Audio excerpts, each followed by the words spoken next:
I'm Councillor Claire Potter, and I'm the chair of this Scrutiny Commission. If I could just do some housekeeping first, just to say that this meeting is being recorded and it's been live streamed now. Please can you keep all of your microphones on mute throughout the meeting. If you're still getting feedback, then please turn off any nearby devices. If you would like to speak, raise your hand to get my attention. State your name and affiliation before you make a comment. The chat function must not be used to have conversations with other participants or to provide personal information. So all chat is recorded, so please only use the chat function to alert me that you wish to speak or to raise points of order or to report tech issues. So this is a formal meeting of Hackney Council, so please note the press may be in attendance. The rights of the press and public to record and film the meeting will apply. Okay, so item 1, introduction and apologies for absence. So we've had member apologies from Councillor August Canley and Councillor Norcross. And in terms of officer and guest, we've got Councillor Young, who is a Cabinet Member for Climate Change, Environment and Transport. If I could just go to the room here and just welcome our guest first. Oh, we can't see Councillor Chapman. Do you mind moving to that one, Councillor Chapman? Do you mind moving there?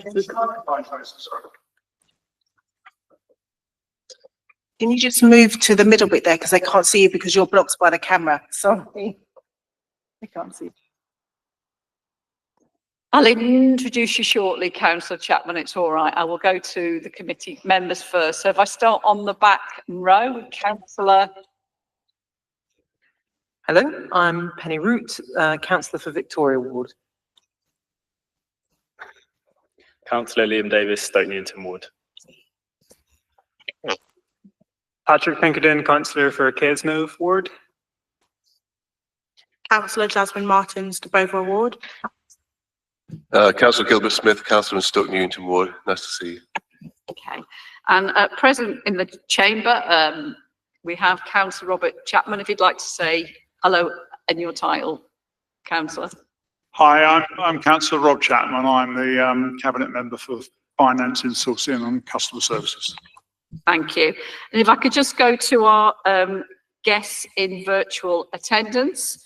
So we have Geeta Subramaniam Mooney, who is the Director of Environment and Climate Change. We have Michael Wictorco, who is the Senior Service Area Manager of Parking Customer Services. And we've got Edwin Muir, who is a Project and Vehicle Manager. Thank you very much for your attendance. I mean, normally I would know you would be in the chamber, but because of difficulties with transport, you know, it's really great that you can attend online. Okay, over to item 2, urgent items. There aren't any, so we'll proceed on to item 3, declarations of interest. Members, do you have any interest to declare? No. Thank you. Okay, so now going on to the first substantive item, which is the review and update from Cabinet members and the achievements of the administration from 2022 to 2026. So we're not quite there yet.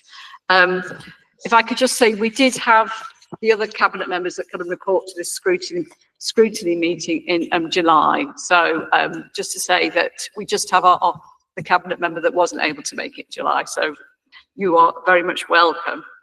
So if I just read out a little intro, and then I will bring you in, Councillor Chapman.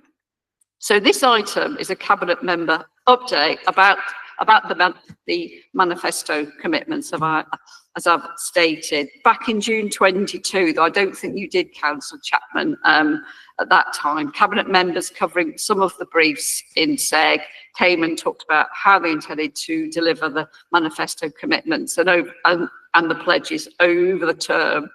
So what we're particularly asking you today is to ask for you to talk about your achievements, but also the challenges for this administration, because it's really hard for us to hear both, you know, the things that you may have had more difficulty in delivery, priorities for the remaining, I think it is 8 to 9 months now of this administration, and also how your achievements have contributed to the Hackney Council's strategic plan, working together for a better Hackney, which was adopted in November 22. And obviously we recognise that we get updates, and we have one of those in the pack. So I think without further ado, I'd like to hand over to you, Councillor Chapman. Thank you very much, Chair. Yeah, I'm delighted to be here, and thank you very much for the invitation. I have to say, I wondered in June what I'd done to be left out, but we've caught up. I'm delighted to be here. As I understand it, you've asked me to talk about 3 things, basically: an update on my achievements this term, specifically focusing on the manifesto, to share my priorities for the final 8 months now, not was in June obviously, but of the administration, and to outline how achievements have contributed towards the objective of the Council's strategic plan. So I'm going to go through those in order, but I'll cover the third as I go through it in the other points, but I'm very happy to pick up on other questions. As you know, quite a bit of my activity lies outside the strict remit of skills economy and growth portfolio. The finance brief has been challenging, and as you all know, throughout this administration, we've been under huge financial pressure. Under the previous Tory government, Hackney Council lost around £150 million in government support, and since the election of Labour government last year, things have improved, but continuing financial pressures from our requirement to support vulnerable people, particularly adult and children's social services and homelessness prevention, means we still face financially tough times. The pressure to take money out of services rather than the ability to add it in has thus made delivery of an ambitious manifesto a hard road to trek. And I'm sure in June you got that message clearly as well. Nonetheless, I'm rightly proud of what we've been able to deliver in these difficult times. So moving to look specifically at the manifesto commitments that you indicated that you wish to discuss, the ones that relate to me and also relate to SEG. I'll just go through them in order. So first of all, you've got Pledge 11, where we committed to ensuring that goods and services are produced locally and sustainably, linking procurement with the creation of green jobs and updating our sustainable procurement strategy to reflect our values. And that a major part of the efforts over this administration have been in redesigning and reproducing the procurement strategy. This pledge is on track, with Cabinet ratifying the sustainable procurement and insourcing strategy in December last year. The strategy embeds a procure local first approach for sub-threshold contracts, requires social value to be considered in every procurement, and priorities the London living wage and climate action. Work is underway with ALIA and HCVS to deliver fit-to-supply workshops for local SMEs and VCS organisations, and an engagement strategy has been agreed across procurement teams to ensure consistency and provide a foundation for tracking and reporting social value outcomes. That is a path that we're on. We've begun a lot of work in this administration. There's a lot more to do. The council spends about £500 million a year on buying things. Obviously, there is a lot of soft power in that. But as well as buying your pencils and your dust carts and whatever, we can use that to deliver on other wider objectives as well. And that's the basis of the procurement strategy. So, Pledge 243. Through the Space Bank initiative, we pledge to use council-owned buildings to support local businesses, social enterprises and the voluntary and community sector, with a focus on fair rents and net zero workspaces.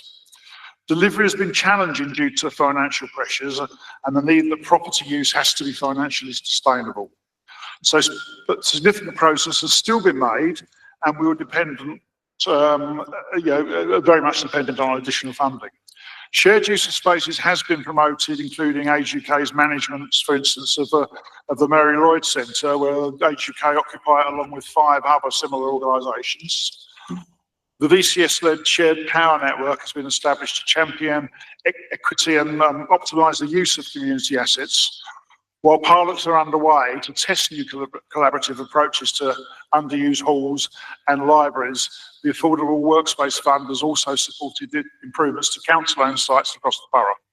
However, the Garages to Workspace programme has been paused due to viability constraints.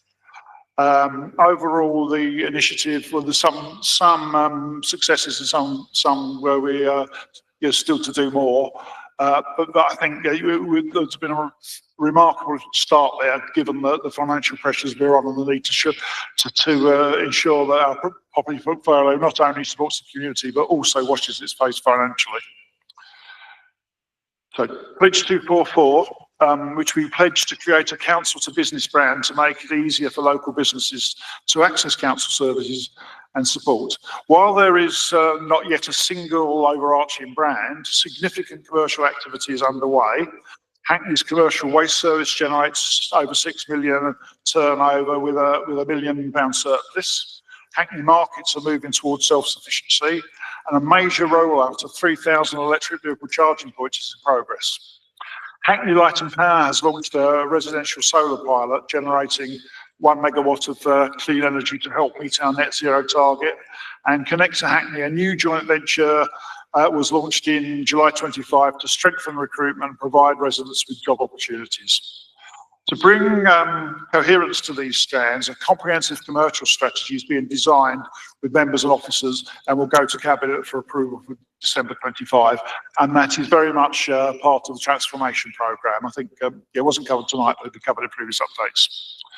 Pledge 10, our manifesto pledged that where services cannot be insourced, we will prioritise local businesses, social enterprises and cooperatives, and that each part of the council would support the development of at least one new co-op. While this has not yet been achieved, the SPIS embeds the strategic procurement and insourcing strategy, which I'll slip into SPS all night, I suspect. But anyway, the SPIS embeds an insourced first hierarchy with a requirement that outsourced service consistencies consider local suppliers wherever possible.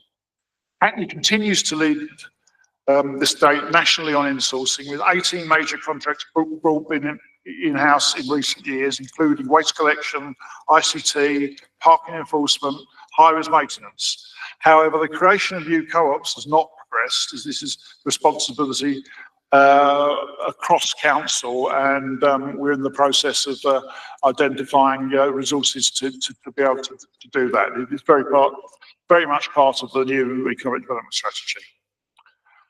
Budget pressures also make large-scale expansion more challenging, though our political and organisational commitment to insourcing remains strong.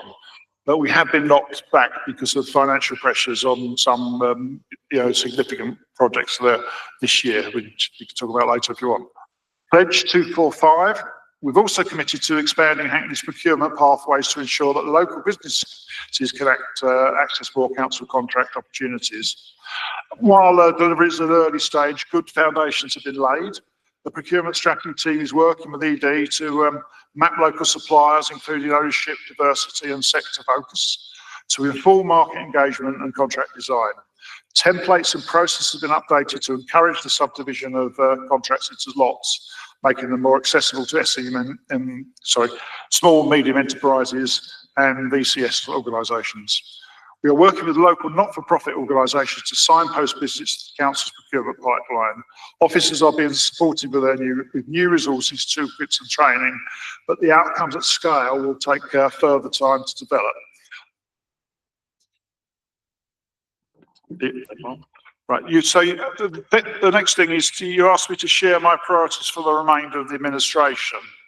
The remaining 8 months will see the focus of all our work remain on the financial effectiveness in circumstances we have to identify further savings in order to maintain financial sustainability in the future. And I think I won't yeah, it's not the purpose tonight to go through that in detail, but I'm sure you're all aware of the pressures that we're under. As we look ahead to the final year of this administration, it's crucial that we maintain the momentum we have built across these initiatives. From strengthening our local economy and fostering green jobs through the sustainable procurement and insourcing strategy, to optimising the use of council-owned properties and driving commercial growth with our evolving commercial strategy, each pledge is a testament to our commitment to a fairer, greener Hackney. While we acknowledge the significant financial pressures and challenges that made this journey difficult, our collective progress demonstrates what is achievable. Now we must continue to push forward, ensuring this work translates into a sustained, tangible benefit for our residents, aligning with our overarching vision for a borough where everyone has the opportunity to thrive, which is the common thread really running through most of these pledges. Internally, there's recently been a renewed re-emphasis on the one council approach. Now, the professional focus of the way we are organising the council often means with departments dealing with housing, children, climate and economy, aids expert delivery of vital services. However, I think it is generally recognised that this can prove challenging to cross-cutting initiatives, such as sustainable procurement strategy, which sometimes require people to work together in new ways. Yeah, that's a big subject, isn't it? Right, isn't it? Lastly, and most importantly, the Mayor has set out her three main priorities relating to housing and homelessness, poverty and inequalities, and climate change. These bring a clearer focus to the overall strategy of the council and making sure that these are prioritised in work programmes and further iterations of strategy will be the key to delivering our priorities in the future. Thank you, Chair. Thank you very much, Councillor Chapman. You really did answer the brief, and that was very, very helpful, laying out achievements and challenges, and we're very much aware of the financial challenge. Can I just start off with asking a question just to get a bit more detail about the comprehensive commercial strategy? You talked about having to cabinet in December. Can you just provide a little bit more detail on that? Because I haven't heard about that specific item. That might be that I've just missed it, or was there a commercial strategy coming in December? Yeah. The commercial strategy is a major strand in the transformation programme, and it's very broad based. It goes beyond what I'm talking about here, but it's be looking at all manner of things. And I'm just opening the presentation here. Actually, I won't try and share it because we'll be here all night, won't we? But yeah, so I'll just go through the main headings with you. So it sounds like we'll be getting a bit more detail with the transformation work coming up. Well, sure, yeah, it's going to be subject of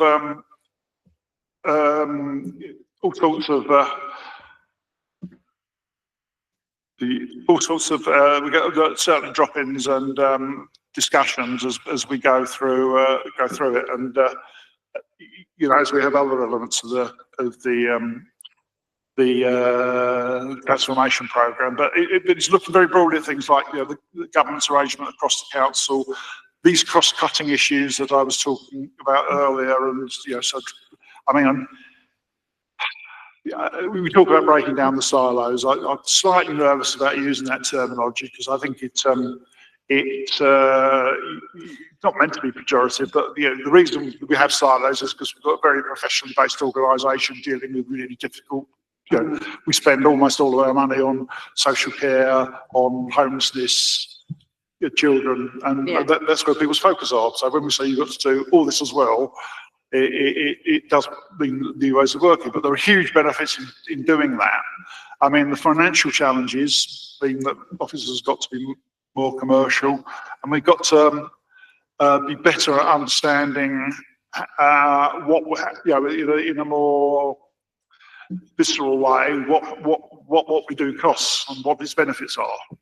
Yeah. So there's a whole range of initiatives around that, which will be, you know, training and workshops and things around culture change, on looking at a commercial approach towards developing pilot projects. But it's going to, you know, it's for this administration, we'll make a start, but it's something I think which will be developed over the longer term. Thank you. Members, any questions? It's Councillor Smith. Yeah, thank you, Councillor Chapman, and Chair for that.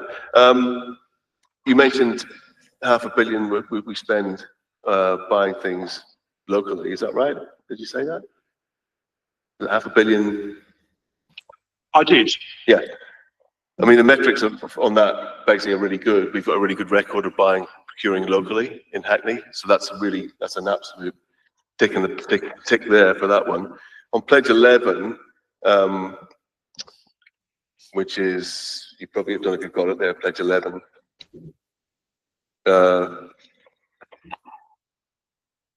Council Sustainable Procurement Strategy, essentially, it sort of talks about how are we getting on with implementing a more circular economy, increasing recycling, stuff like that, reducing single-use plastics. That's sort of relevant to the Sustainable Procurement Strategy. And then on Pledge 243 about the Space Bank, when do you think we will have like a Space Bank link on the website with a list of properties that we're about to kind of put out there for the local community?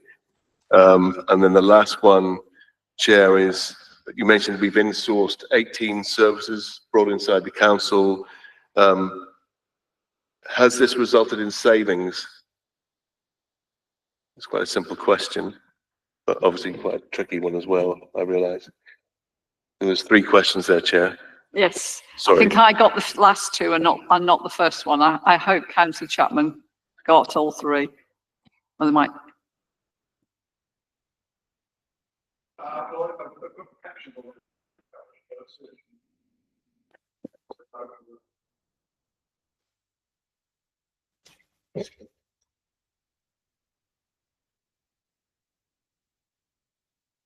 So the last one was about. Your microphone. Microphone. Councillor Chapman, sorry, microphone. £500 million, yes. And then there's also about the circular economy, which is actually outside my direct. I haven't covered it in these pledges, and it's part. I mean, obviously they all relate to each other, but that is part of Councillor Young's remit, really. I know a bit about it. Yeah, and I know work is progressing on it. And we have a team running a project on it, which we're looking at all sorts of ways that we can introduce it. It's a really, really important. I think everyone knows what circular economy is, do they? Or should, Yes. yeah. It's basically that reuse, isn't it, is better than recycling. Recycling is good, but reuse is better. And more and more stuff we can reuse, and work on initiatives like the library of things that are set up to do that. Yeah. So it's probably true to say it's early days, but I know that work is progressing, and there's a work stream ahead which will hopefully come up with some more initiatives. So then we have the Space Bank and the website. Websites. There is actually quite a major program going on at the moment, part transformation as part of the customer services, the digital strategy to make sure our website becomes more relevant. But I can't. And as I said, there have been some difficulties with the Space Bank as far as the use of council properties are being concerned, and we haven't been able to identify quite to the extent that we want to. Basically, it's money again, I mean, we can't, the use of property has to be sustainable. We have lots and lots of property that's been identified and is used by the voluntary sector on a peppercorn or low-cost basis. But to increase that means taking resources from somewhere else, and the financial pressure has made it very hard. But it doesn't mean we're not trying, and we're working with other organisations, ALIA and others. I use the example of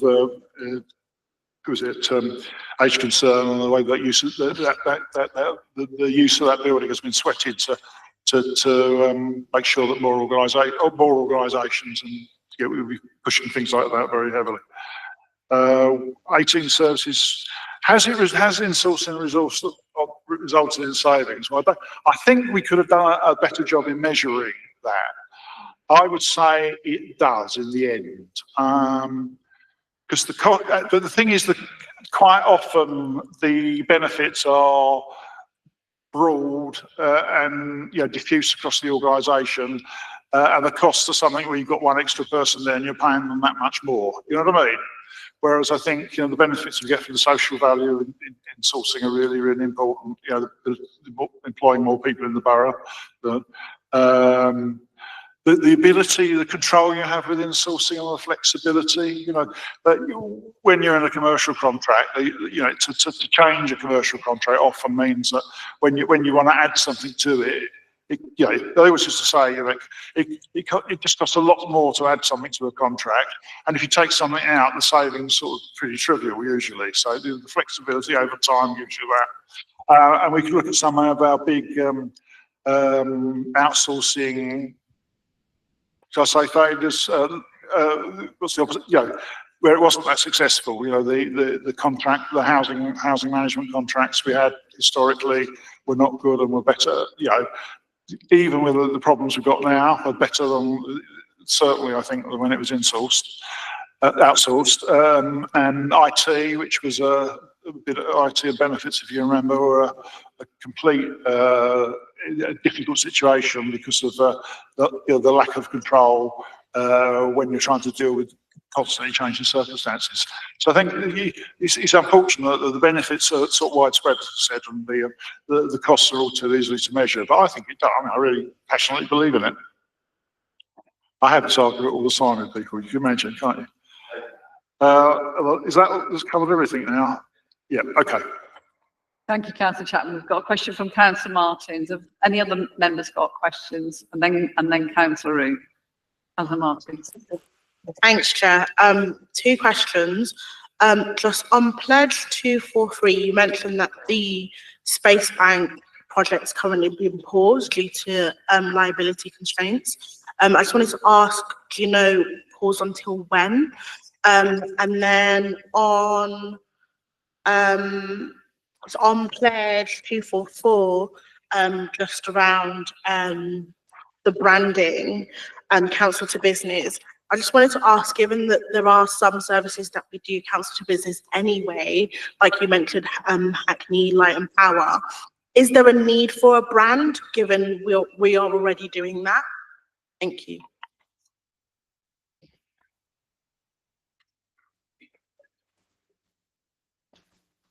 So I know Councillor Smith asked the question on the Space Bank today. So you kind of feel you need additional, it wasn't quite. Slightly. Yes, it wasn't, there was, yes, slightly different question. So there's a question there about, as I've got it, sorry, I can't, the sound system isn't good for me, around branding. So the first one was about Space Bank and how we're doing on Space Bank, or not doing. And the second was around branding, generally, yeah? Okay, Space Bank then. So what we're doing up to date really is to facilitate access for space and accommodation for voluntary organisations. So, I mean, I think the original concept of Space Bank was like much more flexible use of things like community halls, and you hadn't really been able to get into that because the suitability of buildings, money for conductions and things like that. But there's loads of stuff going on. So we're working with voluntary sector organisations, community groups, not-for-profit, so they can access delivery spaces. So basically promoting the use of shared VCS portfolio promises. I mentioned the Mari Lloyd Centre, and we've established a VCS shared power global majority network, which is doing a lot of work optimising the use of community assets that we have got, because there's a great deal of property that was already in use, used better, and other stuff to go up. We're developing a pilot to test approaches to operating and maximising the use of community halls. So while I said that has been challenging, we haven't given up, and we'll be doing a pilot to see how that goes. And we tend to involve local residents, cross council teams, and representatives of the voluntary sector global majority network, which I mentioned earlier. So that's a really exciting proposal. Library services working with the Space Bank to facilitate sort of the underused spaces in the library, and obviously there's a potential in the longer term for much flexible use in libraries as well, isn't there? I mean, people do already, don't they? When they go along with a laptop and write their reports or whatever, either the library or the cafe next door, I don't know how it works. There's lots of ongoing work with Young Hackney and better leisure to increase community use of spaces. I'm thinking of the parents and children's groups at Forest Road Youth Hub. I've got an example there.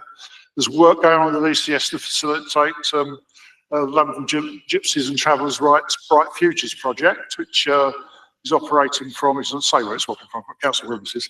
And we're working just generally with VCS partners to test more efficient in-person and digital networking over sharing space.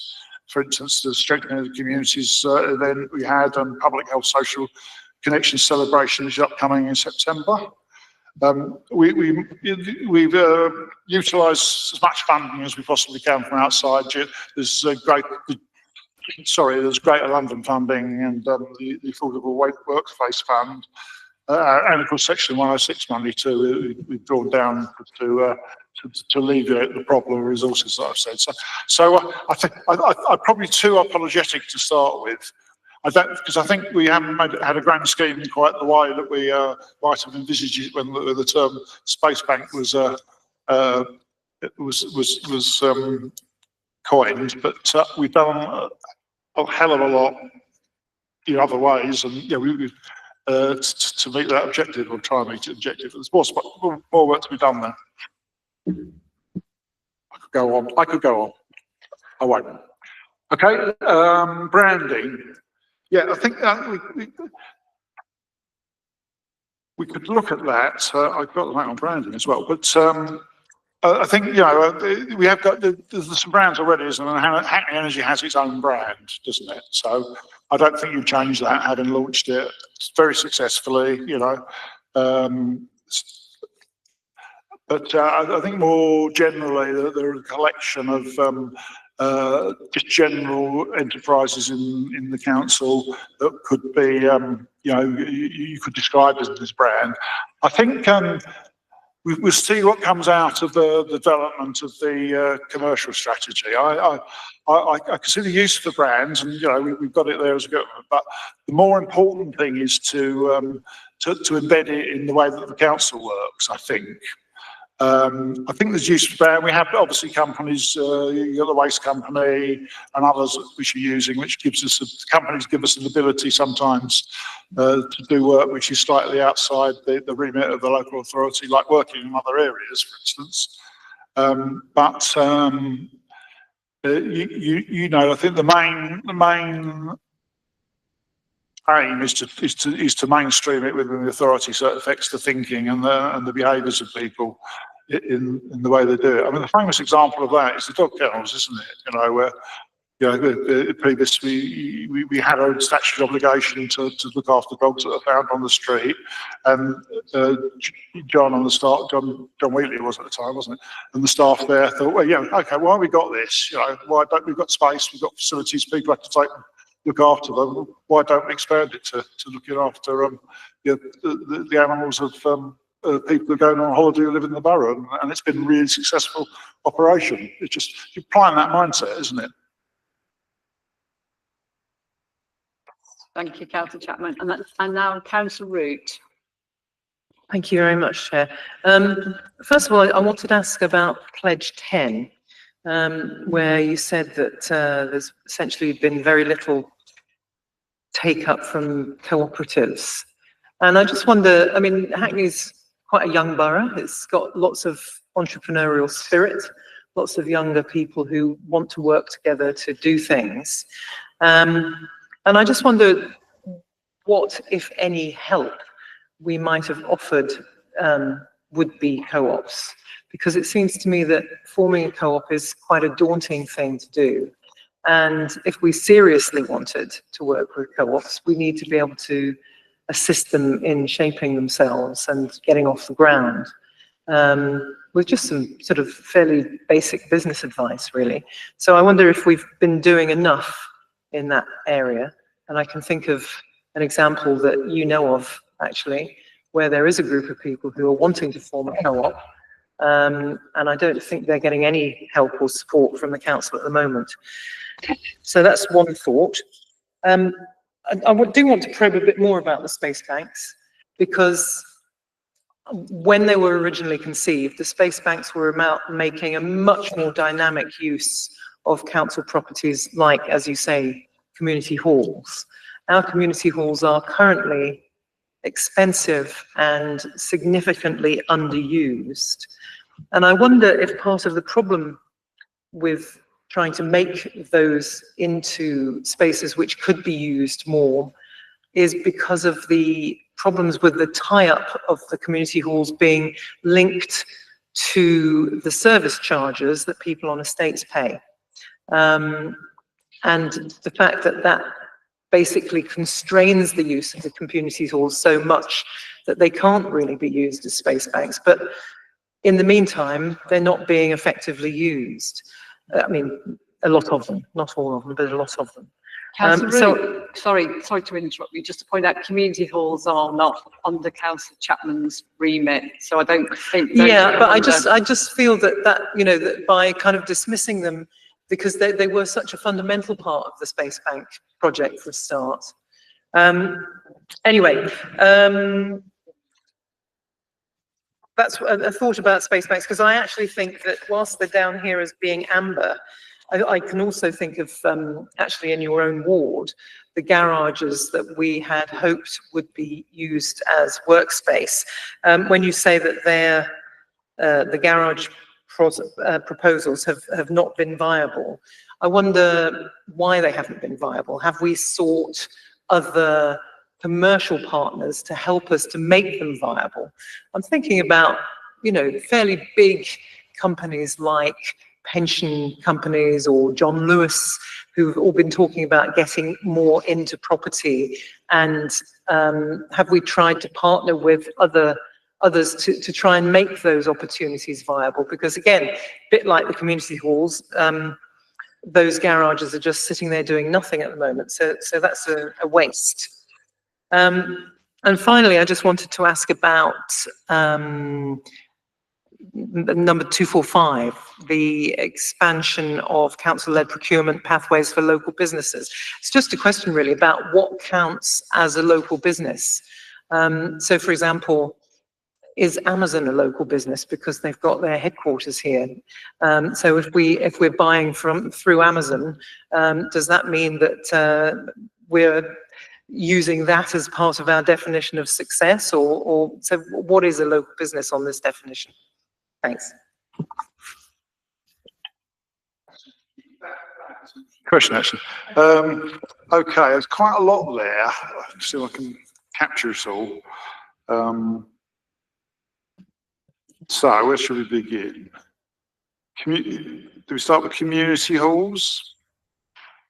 I think you were mentioned ideas in there, but I think the essentially is best about identifying resources to do that.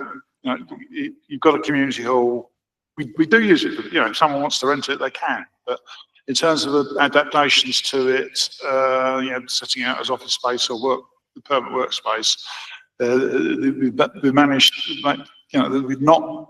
It's difficult to do that because then you can't really use it as a community hall anymore, can you? So I think we've struggled to find the right opportunities, and also staff resourcing and money to do that. That's not to say that we've given up on it completely. So there's a pilot's going on, but you know, it hasn't been an easy thing to do. I think there's lots of money. There is money out there, as you say, in pension funds and elsewhere. You know, impact funds and things like that. But it isn't. They normally look for something that's worked up, and they also normally look for something on a bigger scale, more connected than we're doing, I'm afraid. So there's been the issues there. Co-ops, well, I think, yeah, we are making slow progress on co-ops. I think,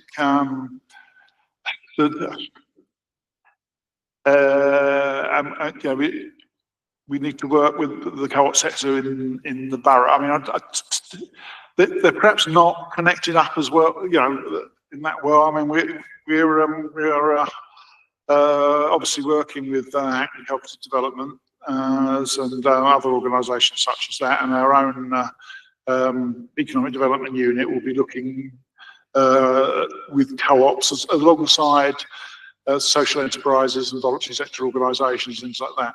And some of those are probably in a better place to do business than the co-ops. I mean, one of the issues with co-ops is the raising of capital is always a problem with co-ops because there's no share capital and things like that. But I mean, I think through our economic and policy, we look at that and how we might overcome some of those problems. Because as some of you will know, I'm a passionate believer in co-ops. I chaired a Hackney Co-op Party for a number of years. I'm very much to see more of them, and I think they're a very effective way of working with them. Oh yeah, we have some huge successes. I've got to say, and people always forget this, that our leisure services is run by Better, which actually is a co-op. I mean, it's a very big one.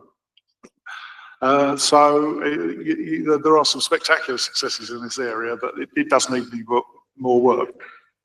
What else was there? Did I? Garages, I think you mentioned. Yeah, no, I was thinking about the Amazon question actually, about what counts as a local business. Sorry, I've got to read what you said there when it comes up. Oh, Amazon. Oh, local businesses, yeah. Yeah, it's interesting. I'm not sure I've not got the technical answer to that written down, but I mean, we look at the people that are based locally, and I think we're talking about the premises as much, you know, if you can have something that are headquarters of 2 people in one place and, you know, 500 people working in a factory in somewhere else, can't you? But it's the location of the people, it's the residents, isn't it, and the people that we're most focused on. And I think we define it that way round rather than perhaps the interest. I wouldn't describe Amazon as a local business. Though people there are working locally, obviously, you know, it's great. And I hope that they will employ some people from Hackney, which is equally great, you know. And we do have a contract with Amazon at the moment. Not Amazon, sorry. Yeah. Could I just ask quickly about the garages? Has the idea of converting the garages to workspaces been completely knocked on the head, or is it just paused because you can't find the finance at the moment? I think again, it's finance, it's a good development thing. There is quite a demand for the garages. Actually, they seem to be, you know, where they're fit, and then it becomes a capital issue of doing them up and finding the money to do that. But obviously, it's worth it is being explored. But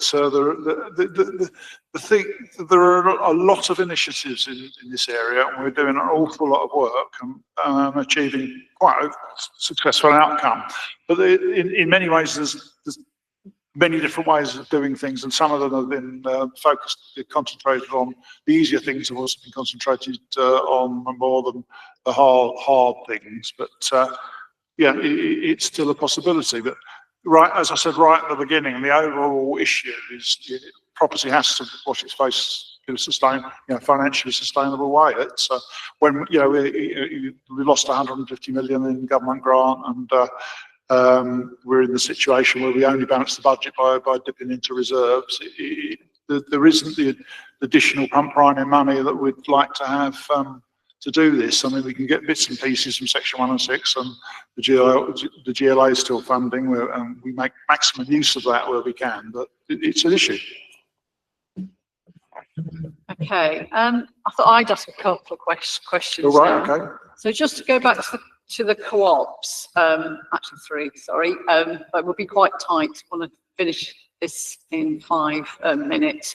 I know originally the talk was about supporting co-ops in 3 particular areas where it perceived, you know, market failures, which were social care, adult social care, affordable childcare, and community energy. Are those still the kind of my first question, are those sort of three areas where you're looking to support, or are there other emerging kind of areas that the council is looking to support?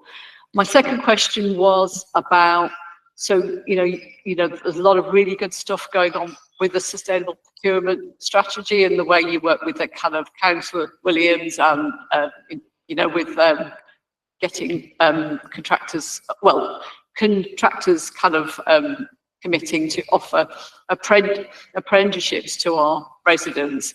I just, so that's really, really good story. I just wondered whether the kind of development between the two teams in terms of the one voice approach is getting unified so that you're getting a better metrics system in terms of recording those great outcomes. So my last question, I know we had you here in June, Councillor Chapman, I think it was June, when we looked at how the council was realising the kind of corporate assets, particularly in terms of the peer review recommendation. I know that's very, very recently, so I imagine there isn't much, but I just wondered whether you're on progress, do you think, in terms of realising those assets in the way that you talked about in June? Okay, so a bit of a mixed bag there. I'm quite happy. Let's see if I can go back over it. So firstly on co-ops. Yep, so what specific question? Oh yes, you're talking about which, yes, sorry. Well, I think when people look at were talking about market failure, they were looking at, going back to the time the manifesto was drafted, we were looking at some of the big failures in social care area, weren't there? Were a number of the big suppliers had, settled, had actually got into liquidation, hadn't they? One big one at least. So others had been taken over by private equity organisations and run into trouble. And obviously co-ops is seen as a solution. I think, you know, a couple of things happened there. First of all, in adult social care, they've now actually just done an exercise where they've revised the way that they procure that to a sort of a more dynamic system, which will enable us, I think, as co-ops have urged to do that. But I think, you know, the council has found it difficult to be able to go out and, well, is it his job to go out and create a co-op? You know, how do you do that? Anyway, but the point, the main point I was going to make is, even though that, a high proportion of those organisations are voluntary organisations, local businesses, small businesses, and you know, I won't say that we've got a significant failure in that area because you know, all those are part of the objectives and all of those meet the overall terms. But it'd be good if some of them are co-ops. But you can't, I think, you can't make a business make itself a co-op, can you? Yeah. Okay. You can. How do you, gunpoint? Yeah, sorry, I'm overemphasising the difficulties here. So we're looking very carefully at economic development strategy, and it's going to be a major thing in trying to do that. But the officers will come back to me and say, well, how much time do you want to spend on doing that, rather than make sure we've got voluntary sector organisations that are fit to do it, that are already constructed and just need, you know, or local businesses, you know. We can say, have you thought about organising yourself as a co-op? Which is an approach I know has been taken other places, and we should do that. But it's not. How do I put it? It's not the easiest thing to grow. Some of the other areas are more fruitful and deliver our objectives in terms of improving the well-being of residents as effectively. That sounds a bit miserable, doesn't it? I'm putting it down on co-ops. I'm not. I'm just saying it's a bit harder than some of the stuff. Yeah. So life being what it is, people have concentrated on doing some of the stuff that brings benefits quicker and easier. But we still, as long as I'm around, we're going to plod away at it. I think we've pushed on co-ops quite a bit tonight. Thank you very much for your answers, and I appreciate the difficult climate here. Apprenticeship. So I was just wanting to, yeah, in terms of kind of getting a more comprehensive metrics Yeah. and ownership really between the two teams that are really, really crucial with making apprenticeships work. Apprenticeships, the creation of apprenticeships and additional apprenticeships and apprenticeships to local people have been really key in part of the procurement strategy and part of the social benefits we seek in contracts. And as you pick up in part, I haven't gone through the procurement strategy tonight, but one of the major changes in that was to increase the score that we'll give to social value, basically all that, you know, the sustainable procurement values to 15% of the quality score. So that all becomes much more important. We've been really successful in creating apprenticeships. I'm now going to drop myself in it by saying, unfortunately, I haven't got the figures here tonight, but I will get them supplied to you. And it's, you know, it's great to see that it's been, there's a lot of work gone into it, both from the economic development side in identifying, you know, schemes to encourage people to become apprentices, and from the procurement side. And most contractors have been really willing to participate in that.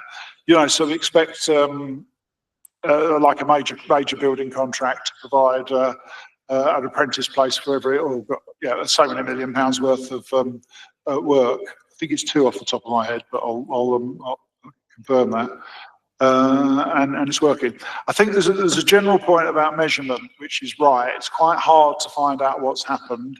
We are now in the process of developing a proper contract management system, which will provide this stuff automatically.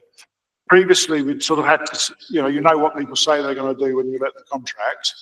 And then we've had to survey internally to find out what's happened afterwards, and that's been a bit hit and miss. But you know, hopefully in the future we'll know this more precisely. But we can tell you how many apprentices we've employed, and I'll do that. Thank you. And the last bit was? In terms of, are we on track in terms of the maximising the value of our corporate assets? Oh, particularly right. in relation to the peer challenge recommendation, the peer review recommendation, given our kind of, you know, to assist us with our financial. Okay, yeah, right. So the first thing to say that we've got a new asset management strategy, which will be going to cabinet in October now, which I think some of you have seen and some of you won't have done. Which sets out and sets the basis for the way we approach assets generally. I mean, clearly, property management is going to be such a key part in all the things that the council will need to do going forward. I mean, there's demand now, isn't there, for we have the 4 school sites which we're going through with they're also with strategy around that. It's quite complex. We have demand now for temporary accommodation sites, and we're providing and constructing or refurbishing in order to provide our own temporary accommodations with various schemes. There's a requirement for more and more for the children's homes we're developing. There's the supported living, I think, which is becoming something that's going up and up the agenda in terms of use. You know, we need the recognition that we actually, people want to stay in their homes and later stages of life, and even some young people. But so there isn't, you know, we could look at the provision of that in the borough as we're looking to redevelop and sites are coming on, especially given the huge amount of cost that we face and the difficulty when you end up having to place people out of borough like we are doing. So sort of huge demand on all the property we've got. So the asset management strategy helped bringing that together, so we can sort of start dividing it rather than saying, "Oh, we've got this property. What should we do with it?" I'm not saying that it's as crude as that, but you know, you need really an overarching strategy, which then next stage is to set out your need, and then you try and satisfy it by finding what you've got. In terms of we've got an increasing capital programme and a need to fund the transformation programme, and there are and will be disposals, as I think you're referring to there as well. That's progressing. We obviously Sylvester House over the other side, which is large office blocks. I understand that's under offer. There were 3 further sites that went through cabinet July, was it? It might have been June, July, I think. And there will be other sites that are too expensive for us to maintain, and there's no obvious or economic use for us that we'll be looking to dispose of probably next year now, I think, but we'll see. Property is, I mean, you know, it's complicated. It takes time. It's inevitably, you know, lawyers are involved. There's many millions of pounds that people commit to. It takes, you know, any disposal or acquisition takes months, and that's just a regrettable fact, I think. Planning, you know, years sometimes, but yeah, we still have to do it, and we still have to look at it as a long-term plan, you know. Not everything can be achieved overnight. Well, yeah, for sure. We've actually run out of time, Councillor Smith. Apologies. I'd just like to thank Councillor Chapman. You've come and you've really set out your achievements and challenges, and yeah, it's really informed the committee. Thank you very much. You're welcome. And dealing with our questions too. Okay. You might want to leave at this point. I will slip out at some point. Thank you. So we're about to move on. Oh, sorry, if there's anything else you need to know, as a committee, you're obviously all welcome to contact me individually, obviously, or formally through yourselves. Then I'll be very happy to participate in the future. So, Councillor Smith, if you want to contact Councillor Chapman, but you can copy me in so we can make sure that it's part of the meeting conversation. Okay, now moving on to item 5. Thank you very much for our online guests who have been waiting very patiently. So this is about the parking appeals or automation of notice processing. So this project, pilot project, has been launched to automate parking appeals notices. This initiative follows the approval of a budget savings proposal for parking services, which focuses on integrating AI to improve the efficiency of the appeals process. So the council is, as I said, ready to trial the new tool, and it's going to assist case officers by drafting responses to parking appeals for their review and approval. So the purpose of this item is to update members on the progress of this work in terms of achieving the efficiency to deliver the savings. So we did welcome you at the start of the meeting. I'd just like to welcome Geeta, Michael and Edwin again, and obviously noting Councillor Young's apologies. I just wanted, I know Michael, you are going to present the presentation. Did anybody else want to come in first, or are we just going to go straight into the presentation? Okay, great. So Edwin and Geeta, you're on hand to answer any questions. Brilliant. So over to you then, Michael. Thank you very much. I'll share my screen with the presentation.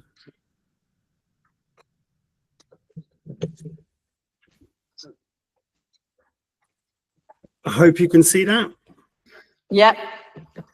Perfect. So I'm here to talk about the parking appeals automation of notice processing. So just to give a bit of context and the background information. So a PCN, a penalty charge notice, is issued by Hackney Council for parking, bustling, moving traffic contraventions such as school streets, etc. So when I refer to PCN, that's what I mean.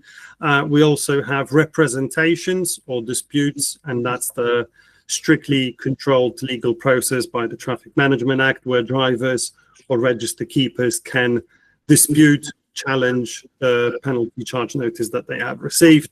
And an appeal is a legal stage where the driver, after they make representation that might be rejected by the council, they can then go to the independent traffic adjudicator, who will then see and effectively act like a judge to see has the council followed the process. So we process quite high volumes. In 23-24, we issued just short of 250,000 penalty charge notices, 47,000 disputes we have received in total, which represents just over 19%. The following, well, last financial year, we issued over 300,000, which is a 24% increase. We received over 62,000 disputes, which represents a 32% increase year on year. And that's 20% overall of being disputed. So there is a very significant increase in the volume of work that we receive. This graph represents month on month over the past sort of 12, 18 months. And it fluctuates between 19, 20, 22% of drivers choosing to dispute the parking ticket. This graph represents the number of appeals. So that's where the drivers take us to the independent adjudicator. And that has over the years reduced on the reasons that I'll get shortly. But this represents the overall numbers that go there. And in the 23-24 financial year, which is the latest year that we have statistics from, the adjudicator was just below 0.3% of penalty charge notices. So a very low number ends up going to the adjudicator. This graph represents the number of penalty charge notices we issue every financial year and the percentage of the cases that of which proceed to appeals have resulted in Hackney Council winning the case. So as you can see from 21, 22, there has been a significant increase in the number of PCNs issued. And in the last financial year, which is not shown in this graph, has exceeded even further, over 300,000. So all of the appeals and the disputes we are processing in line with our parking services service promises, which is treating customer fairly, getting things done right first time, and simplifying, continually improving our process. There is a lot of regulations that we need to follow, but those are the service promises we do. Based on all of that and the work that we do, our ranking is the measure across London on how well we perform. In 2017-18, we ranked 18th, and that's in terms of how many cases we win as independent adjudicators, which is the ultimate test of the quality of our work. That reduced down to 22nd position in 2018-2019, and at the end of that financial year, we introduced our service promises.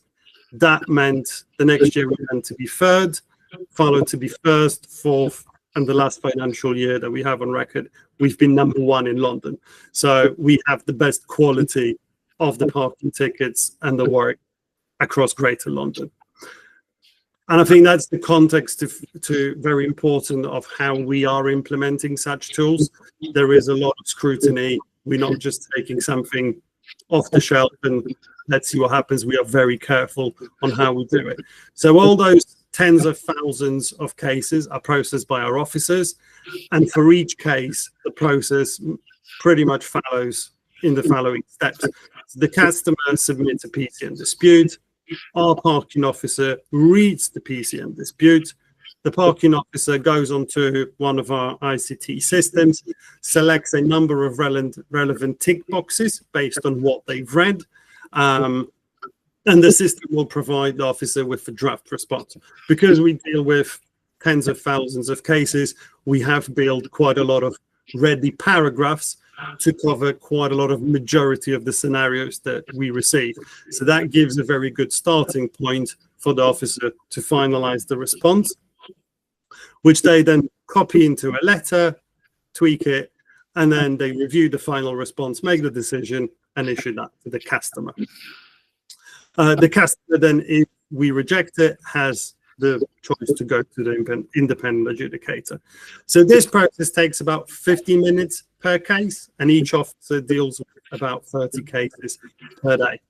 So the new tool that we are testing now is being trialed by some of the officers, effectively eliminates two of those steps. So the officer no longer needs to read the entire correspondence, and they no longer need to check pages and pages sometimes of documents, and they don't have to tick the relevant checkboxes to receive the most relevant draft, but they are still making a decision. This streamlines the process, so they can pretty much take about 10 minutes to do a case, which increases their productivity to 43. So that represents a 40% improvement. This slide here represents an example. It's a made-up example of what a normal PCN dispute might come. And I won't read it fully, but effectively a lot of drivers choose to describe the day, the weather, the situation, how they were feeling, to effectively get to the point that's very important for the officer to make a decision. And that's when the next slide highlights in yellow the relevant bit that we need to know to make a decision on their dispute. And that's what the system effectively does. So the very first step within our provider system is it removes any personal data or any sensitive information. The overall context of the letter is then processed by AI to summarize what is being said in line with our policies. And that's effectively the system would do, highlight the yellow bit, which would be in this case proposing to cancel the penalty charge notice because the driver had a blue badge displayed, but it was the wrong side up. The officer couldn't decide if it's valid or not on the day. So that's what it would do, and that would process to the officer. They would verify, and it is a legal requirement by Traffic Management Act that such form of representation and appeal must be considered by an officer employed directly by the local authority. So we can't outsource this function. We can't give it to a computer to do effectively, but we can have computers to make us a little bit more productive. At the end of the day, it is still an officer, a human being employed by the council who makes the final decision. Following on the savings proposals, the 150k savings will be achieved by deleting vacant posts that become as colleagues leave. So there is no redundancies affecting those posts. And then the new system being more productive makes us processing the same workloads without having to grow in size of the team, which would then increase the cost. So we actually shrink in doing more for less, I would say. That's all from me. Thank you very much, and I welcome any questions. Thank you very much, Michael. Okay. Can I just start off? I mean, I think we're going to have some questions about AI and some of the concerns about AI, which I think members will raise. But I just have a little technical query. So I know you say you are reducing 2 of the stages, but I suppose my thought is so the officer doesn't have to read the whole appeal. But if they're reviewing a letter that sums up, I can't see how they could avoid reading the original appeal letter. So that doesn't make sense to me. If you could kind of explain that a little more, that'd be helpful. Certainly. So there is, within the parking appeals and disputes, there's quite a lot of repetitive correspondence that we receive. And one big example is when drivers sell the car or they have a vehicle on hire, and the company writes to us saying, this vehicle is on hire, or I sold it to this person, here are the new details. So often this comes with pages and pages of hire agreements or some sale receipts. The new system summarizes this and puts it into one content saying, transfer of liability, new keeper details. And the officer doesn't have to go through pages and see it. Similarly, like the example I've provided here, someone displaying a blue badge, wrong way up. They will write in and say, well, I'm sorry, I was in rush and I've put it the wrong way up. So the enforcement officer on the street couldn't see the expiry date, which is one of the important things to see. So they issued the PCN. The officer doesn't need to know the story around that day. They just need to know they provided the blue badge. Here's the copy.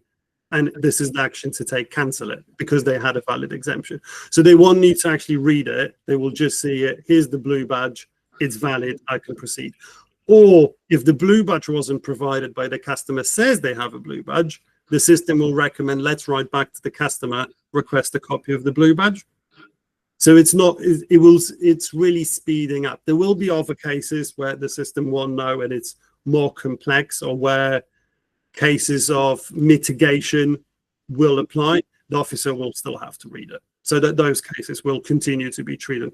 But there's a huge volume of cases that will speed up on how they process, so they can spend more time on those more delicate and more sort of complicated cases. But the easy one, the system will quite quickly recognize someone sold the car, here are the new details, click accept. And effectively that's what they would do, which will free up their time to do the more difficult cases, if that makes sense. Okay, I think, you know, you've explained it well. So this kind of 10 or 15 minutes on average can be 5 minutes for many, or even less. And for some cases it's longer. It's just an average. So yeah. That's correct, yes. Okay, well, I'm going to look to members now. I'm going to Councillor Davis because he didn't speak in the last round. Then I'll go to Councillor Martins. Thank you, Michael. My question is maybe a bit predictably about data privacy. I don't think you mentioned then about what company or software we're already using, and whether this is an AI tool that they're trialing within that as like a new tool, or if it's something additional to kind of complement what we've already got. But the question around that, I'm very well aware of how, you know, AIs can often, rather than reinvent the wheel, procure or integrate like an AI system or a language model or something like that from elsewhere into their system to serve a function, so GPT or something else. One thing I've come across in a different context for is T's and C's quite often will talk about how they use data to train models and whether that could actually be given or sold to third parties. And given we're talking about resident data here, and I guess they could be dispute examples where they have personal information, but also I don't know what other identifiable information perhaps is recorded against those disputes. It'd be good to hear kind of like what we're considering there, how much we've spoken to this partner or software about how their AI is set up and its training of models. So that's the first part. The second part was about, I guess, the savings that I think was on one of the last slides, and just talking about colleagues leaving and not being replaced as opposed to, you know, losing colleagues in redundancies or anything like that. Is there perhaps, I guess, an element to be cautious of scope creep here with AI? You know, if this is successful and then we start looking, oh, well, why don't we bring AI into other parts of the team? I understand that can be nerve-wracking for staff in all sorts of industries and sectors, but just keen to hear your thoughts there, because I'm keen to understand how it potentially could impact the workforce in different ways in the future. Thanks. Thank you. So on the first question there, the data protection element has been pretty much at the forefront when we started the conversation. So the existing supplier that we use provides a very bespoke parking software. So that software is effectively a library of various paragraphs of ready responses to drivers, with some fields highlighted for the officer to fill out. And there's thousands of combinations of the paragraphs that we have created through the years within the service in that sort of portal. So the way when an officer reads currently without using the latest version, they will go onto an online portal and there will be quite a lot of different tick boxes. So they will, for example, be tick here if the driver provided valid blue badge, and tick here if they said something about they were loading and unloading, etc. So based on the contravention, based on the location, and based on our policies which are behind it, that's how the system gives the template that's ready for the officer to put into the letter. The model that we've been asking for in here, it's not a language model, it's not generative AI, it doesn't generate any new content. The AI element is used to read the incoming dispute. So that could be a handwritten letter, that could be a typed digital content. So the model that they are using is not those open AI or any other sort of tools that's being trained and used. It is an isolated, on their servers, closed system that effectively all it does is reads the information and then ticks those boxes that I've described for the officer. So that's the element that it speeds up. We've been assured there is no training being done on this. The only trials that we are doing is based on their servers, on those isolated models, to make sure they tick the relevant boxes. Where they fail, because maybe someone's handwriting is really difficult for it to read, it will flag it to the officer. I don't understand. Here's the correspondence for you to read. And that happen in the test, but the majority of the correspondence we receive is actually typed, which is a lot easier for that sort of AI model to just read and select the relevant tick boxes for the officer. And I think in terms of other elements and expanding this potentially to other services, it will really depend how we do a lot of volumes of repetitive correspondence for the same contraventions, simply because of the size of our service and the interactions with drivers. So it might not be relevant to other departments that don't have such huge volumes and repetition of why people writing. But that's just on my limited exposure to other services, but I'm sure Giefer might have a wider perspective. Thank you. Peter, please come in. Thank you, Chair. I was just going to make two comments. I think the use of the word AI when we put this forward was because we were just exploring it. And as Michael said, actually, I think what we're using now is automation. It's not doing all the things that we might worry about that AI may be doing. So I think it's very much about automating systems and doing what officers would have been doing manually. And that's what's creating the kind of speed and efficiency. On the second question, Councillor, I think it's, AI is something we as an organisation are testing, and we're really clear we're testing it very carefully.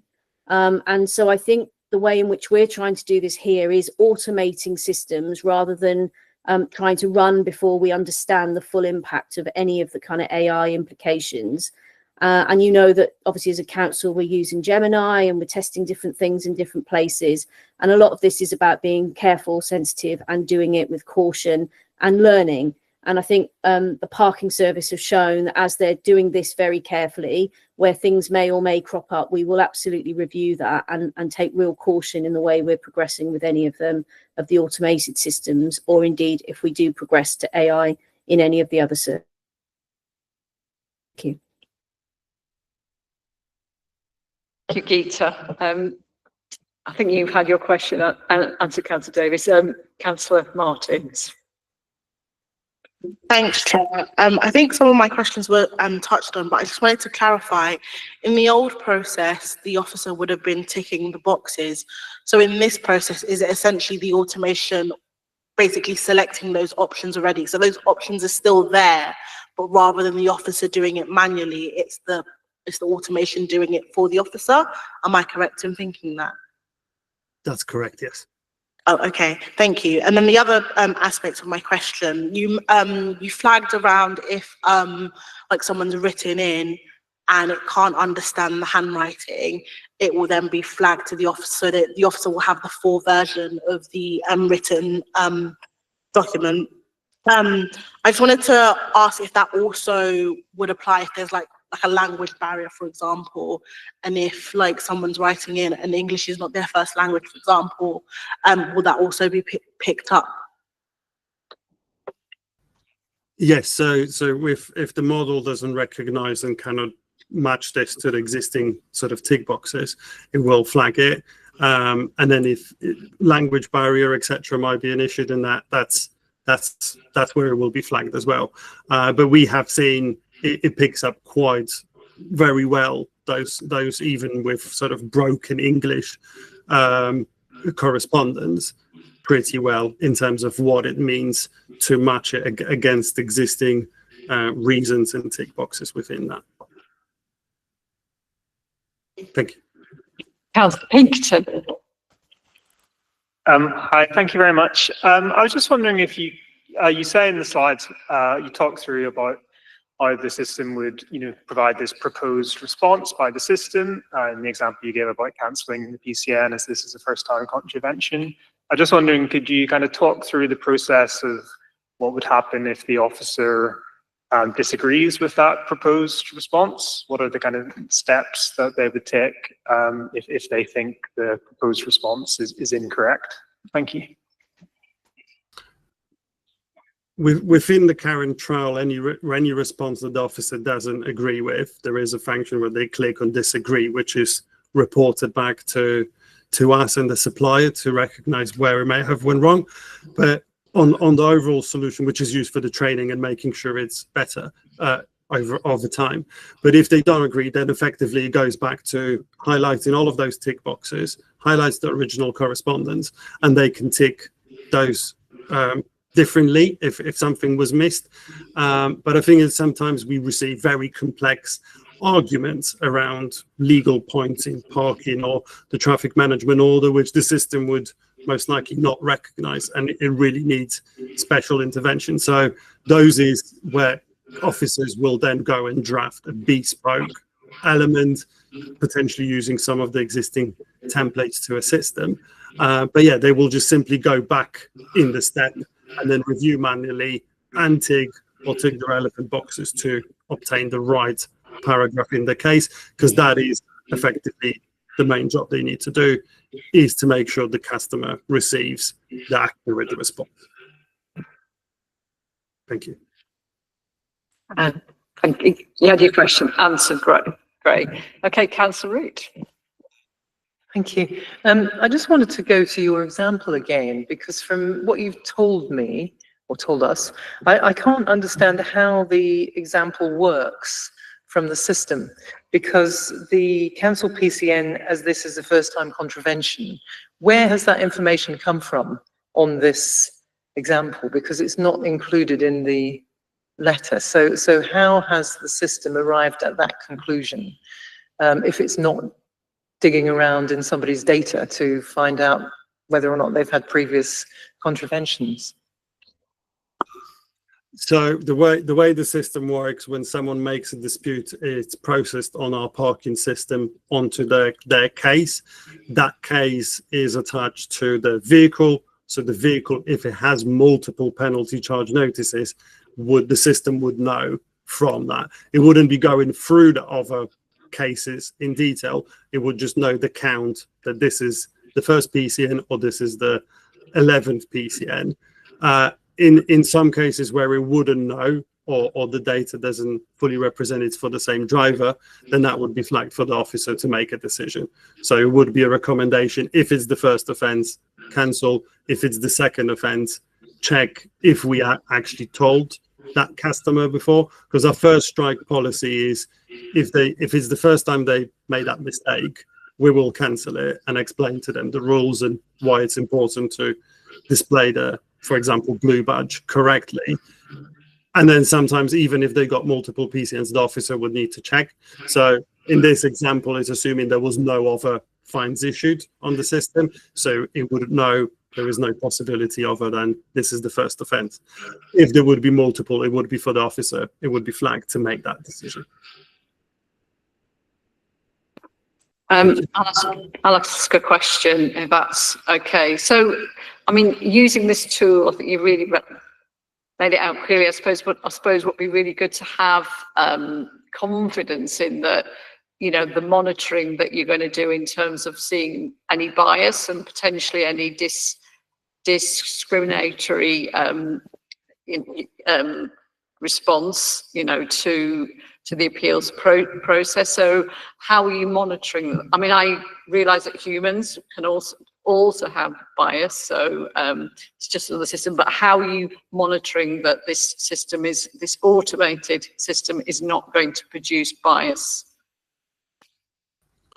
So this, I think it's both in this case with the new system and old system. All of the cases do end up with our team leaders to be quality checked. Overall, I think when it comes to parking disputes and services, it is one of the very few services that only looks at very raw facts, doesn't really take into account who the driver was. We are dealing with vehicles parked in contravention, so who the actual owner is, it's almost never taken into account, and we never really in most cases get that detail. So either the vehicle was parked in contravention or it wasn't. And that's where different exemptions might apply, like having a blue badge. So if it's fallen off display when the driver was shutting the doors, or the wrong side up, those things are taken into account. But even where it comes to discretion, where personal circumstances might be taken into account, like bereavement, etc., those situations, a lot of those cases do go to our team leaders to quality check. So whether it's made by human, or in this case, suggested response that's verified by human, it goes to a next level check. In the new process at the moment for the trial, all of the cases go to the team leader to be double checked.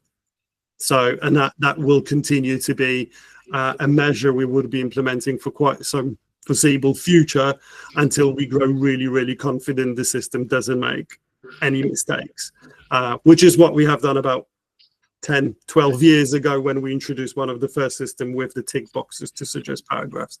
But we are very, very on top of that to make sure we continue with our high reputation, maintaining being one of the best in London. So we will continue having that sort of second check in place. Thank you. Thank you for that. Councillor Smith. Thank you very much, Chair. Thank you for that. You've answered a lot of my questions already, which is good. But I think sort of prepared human judgment at the end of it gives me kind of like reassurance that there's still that kind of like human element in there, which I think is really important. I mean, you say that this is an automated system, but obviously further down the line, it may sort of lead to an AI system. So I think we need to just keep our eye on that ball to an extent. But just some questions. So on the sort of evidence assessment that it's trying to make, interpreting photographs, for example, understanding local context, applying nuanced judgment and things like that. I mean, are you in a position to say that you can trust the reliability of the system at the moment? That's the first question. You might need to write some of these down. And then on legal challenges, some high-profile automated failures could damage the council's reputation and its relationship with residents. You know, sort of just residents being wary of automated decision-making, because when it comes to finances, you know, residents really want a human to be looking at it. They don't really want to say, well, actually, this was done by a machine. So that's something that we need reassurance on. And then two more questions. Can our current IT infrastructure, is it got the ability to kind of integrate with these modern systems? That's just a generalized question. And in other words, there's an implementation cost there if we do need to sort of ramp up our systems. And then finally, just about staff training in regards to using this as well. Is that something we're kind of thinking about? So there's a few dimensions to that. Cool. I'll start in that order. So in terms of reliability, we've done quite a few tests. So we have pretty much at the moment about 95% accuracy with what's being against what the tick boxes are. The 5% is mainly about handwritten letters that we received because of the handwriting or the quality of the scan, which gets flagged. The sort of overall decision making is all the system that we use is built around our policies, consideration guidelines and regulations within parking. There is very limited numbers of options of what can happen, and at the end it's the human who makes the verification that the right decision has been followed through. Within this use of the tool, we're looking to automate most of the easy cases, and by easy cases I mean where there's transfer of liability because someone sold the car or they had a blue badge and it's a first-time offense, let's cancel. Where it gets more complicated, the system will prepare those paragraphs, but there is still a lot of involvement from the officer to go and make the final decision. So all of the cases are checked by a human, and at the moment any cases that go through the newer version of the system under the trial are second quality checked by our team leader. So I'm very confident on on the sort of our reputation being maintained, and we're not using generative AI. It uses the templates that have already been drafted. So the cases of what might be known as hallucinations, where the system thinks something is right where it's not, etc., won't happen because it's the same library of paragraphs that we have drafted, we have approved through very robust processes for officers to use. And in terms of the way it works, it's hosted by our suppliers externally, and that's the system we use. It doesn't interface with like Google or any other platform. So those could be explored through the APIs that they offer, because there are various different parking operators and software. So they do have APIs. So we could explore that, but it's very quite niche software market that works on parking platforms. And in terms of staff training, it's all of our staff go through city and guilds in notice processing and parking regulations. That's the starting point to understand quite complex regime, abbreviations, etc. In terms of using those systems, those are pretty straightforward, and most staff pick it up within a week. It's effectively reading correspondence and ticking the relevant box that matches what the driver said, which then gives them a text paragraph as a template, which they input into the letter and tweak as they see fit, depending on the case. But that's where the majority of the manual repetitive work is trying to be automated with those tools, so they can focus on actual merit of the case and what they're looking for. Some of the disputes we receive are literally 2 or 3 lines. Majority people say, I wasn't aware of the restrictions. And that's where we just educate the driver with ready paragraphs about highway code, about the signs, etc. So that saves a lot of time for the officer. Thank you. Dita. Thank you, Chair. I just wanted to add some further assurances that, you know, the quality of what we're putting out is absolutely everything. You know, we want to make sure we get things done right the first time, and that when we are corresponding with our residents, that the quality is of highest standard. And that's why this is all about making sure that before anything leaves the door of the council, it is checked by a human. And the automated part is really to just take away some of those manual things that take time. And that's what we've tried to test with this kind of trial with parking. And we absolutely will have, you know, those checks and balances, because quality is absolutely paramount here. Thank you, Gita. Michael, you wanted to come back in?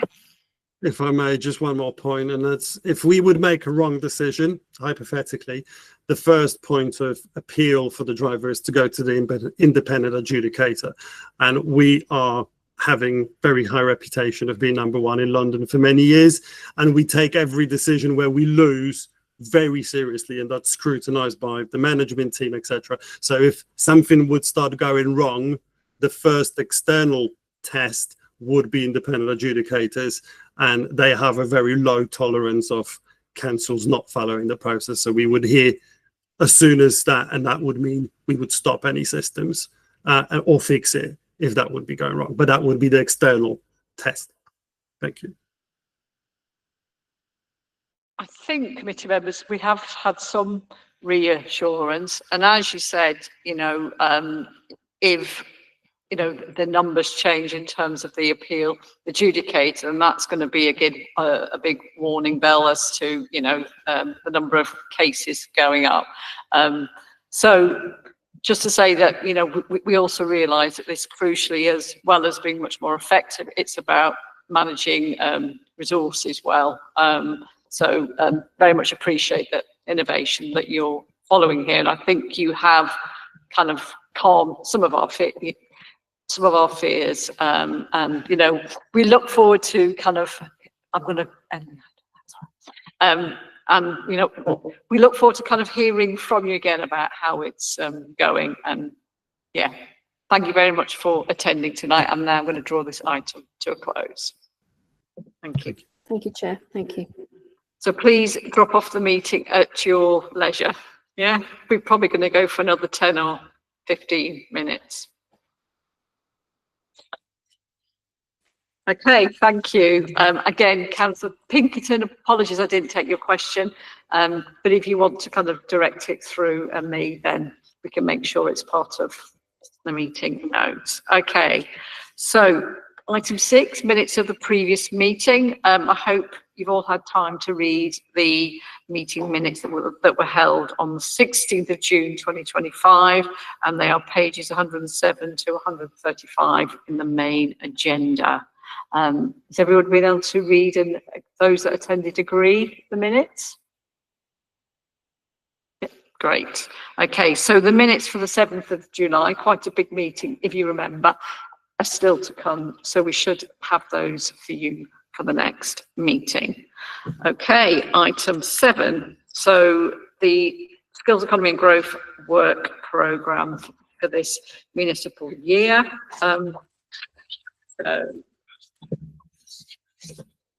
So you'll see that in the agenda on pages, sorry, near the back. So I can't see the pages. It's a working document and it's regularly updated. We're almost there, and we have been, Councillor Sadek and I, who's given his apologies for tonight, we would like to look at doing a business item for January when we didn't have a proposal. We'd like to look at the business voice type aspect, perhaps drawing on new committee members to perhaps we can look at doing a focus group with some of the business representatives with each of our wards, but perhaps also looking at the efficiency of the money that's spent currently on business support and that kind of reach. And I think you did mention something about high streets. I don't know if we can kind of bring that in as well to that session. I think that was from you, Councillor Root, from a previous meeting. Let me just check. Economy and economic development support for town centres. Oh no, that was slightly different, wasn't it? Focus on area action plans. Let me think about that a little bit more. But yes, that's a possibility. You did talk about civic pride with a broader development strategy. So I don't know if there's something there, but perhaps we can tie that in. Sorry, I need to get the work programme up. Has everybody got it in front of them? Any comments at all? Councillor Smith. Yeah, just on the VCS strategy and grants programme update. Is that part of the 10th of November? That's November. Yes. So Part of that. So that's our next meeting. We've done that quite recently, haven't we? Didn't we do that quite recently? The VCS stuff. This is the grants. So we got the kind of the work that was leading up to the voluntary sector strategy. So I think the voluntary sector strategy has been published, but you've also had the grants programme. So what we're hoping to have in this meeting is we're hoping to hear the kind of consultation and feedback and how that's helped to shape the grants programme. So that's the purpose of that item. Yeah.